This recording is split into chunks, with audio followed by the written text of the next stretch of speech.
Primeiro houve entradas para pegar índio, entradas para descobrir ouro. Agora há entradas para plantar café. Itaperuna, ponta de trilho de civilização cafeeira, criação republicana e brasileira, único município que não aderiu, porque era republicano antes da república. Marcha soldado, pede café. Se não marchar direito, o Brasil não fica em pé. Vou te contar, os olhos já não podem ver coisas que só o coração pode entender. Fundamental é mesmo o amor, é impossível ser feliz sozinho.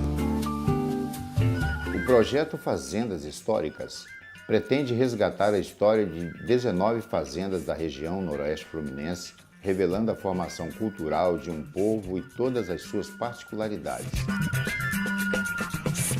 evidenciando a formação e a estruturação de municípios, além de contribuir significativamente com a preservação da nossa história. As fazendas Serra Nova, Salgada, São Vicente, São Domingos, Conceição, Bananeiras, Monte Alegre, São José, Ponte Alta, Cachoeira, União, Recreio, Liberdade, Caeté, Santa Inês, Boa Vista, Santa Justa, Santa Cruz e Prosperidade foram de fundamental importância para o desenvolvimento da região.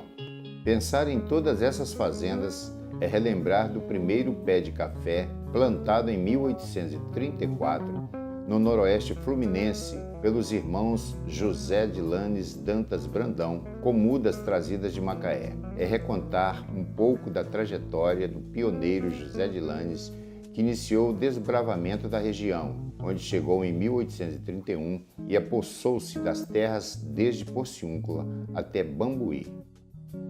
É reviver um pouquinho dos tempos áureos do café, quando no início do século XX, o município de Itaperuna era considerado o maior produtor de café do Brasil.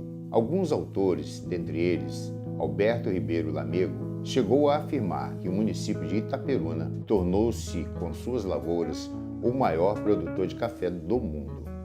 Naquela ocasião, a vida pulsava ativamente ao redor das fazendas. Em muitas delas havia cinema, banda de música, padaria, farmácia, telefone, cartório e até mesmo agência dos correios e telégrafos, serraria, engenho de cana, máquinas para beneficiar café e arroz, alambique, moinho de fubá, instalações para a produção de farinha de mandioca, matadouro, além de sistemas próprios para o fornecimento de luz elétrica.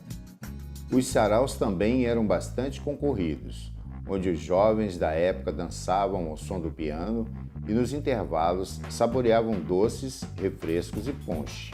As fazendas produziam quase tudo que era necessário para o sustento dos seus moradores.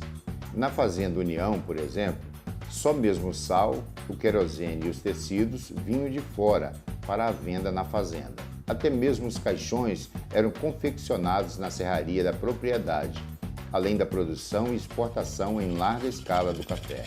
O trabalho de índios e negros, bem como a convivência com os fazendeiros, são retratados na história da nossa região.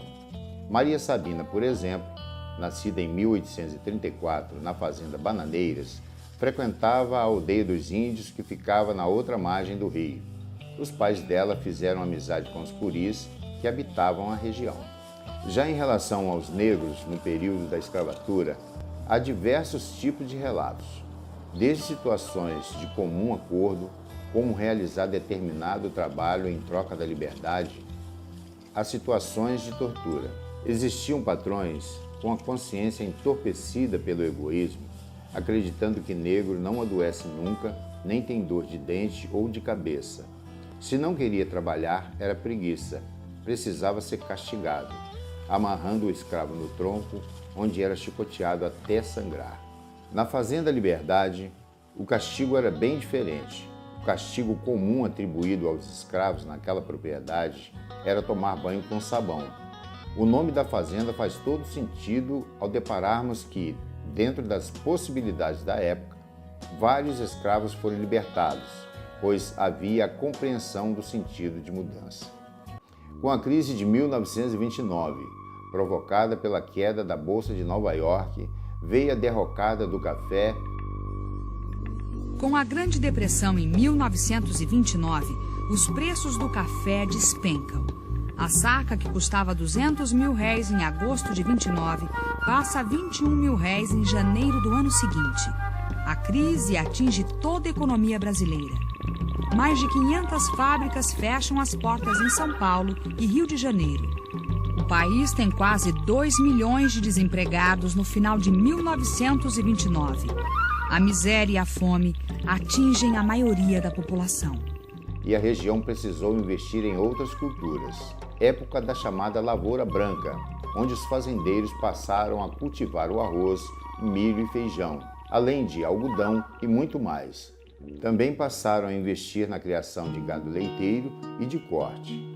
Por fim, as casas-sede, espalhadas pela região, foram testemunhas silenciosas de fatos amorosos, políticos, bem como abrigaram diversas personalidades. A Fazenda São Domingo recebeu algumas vezes a visita de Santos Dumont e Dom Pedro II, imperador do Brasil.